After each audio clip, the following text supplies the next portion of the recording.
Ikamatha video ya msiku la lero mukhala mutadziwa mbiri ya Lazarus Chakwera amene ndi president wa dziko la Malawi amene walamulira kuchokera mu chaka cha 2020. Dzina langa ndine Sam Mavita, tiyeni tikhale limodzi.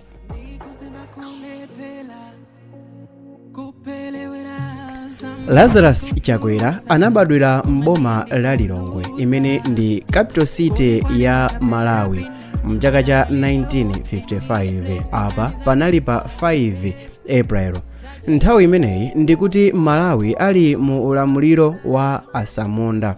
Bambo ake a Lazarus adali mphunzitsi wa ku primary ndipo ankapeza zosowekera zambiri za mbanja kupyolera mu ulimi komanso ntchito imene iwowa ankagwira. Lazarus Chakwera adakwatira Monica Chakwera pa 8 October mchaka cha 1977 ndipo ali ndi ana okwana 4, akazi 3 komanso wamuna mmodzi. Chakwera adapanga graduate ndi Bachelor of Arts makamaka kumeneko ku zokhuza ndi philosophy. Degree imeneyi adayipeza kuchokera ku University of Malawi mchaka chomwechi cha 1977. Tankhula kuti chaka chomwe cha 1977 chifukwa ndi chaka chimene anakwatira mkazi wake amene ndi first lady panopa.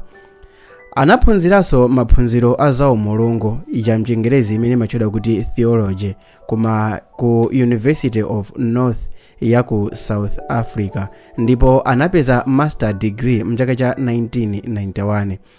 Mchaka cha 2000 Trinity International University ya ku America inampasa tsamba lokuti iyeyo akhonzanso pano kumatchulidwa kuti ndi doctor.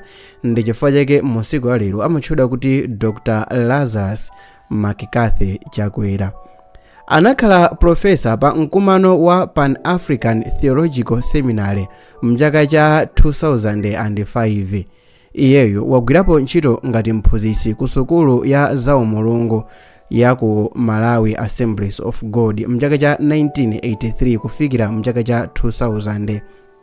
Kuyambira mchaka cha 1989 kufikira mchaka cha 2013 iyeyo anakhala mtsogoleri wa Malawi Assemblies of God. Ndikutanthauza kuti mzaka zonsezi kuchokera 1989 kufika 2013 iyeyo anali mtsogoleri wa mpingo uja wa Malawi Assemblies of God. Pa 14 April mchaka cha 2013 anadabwitsa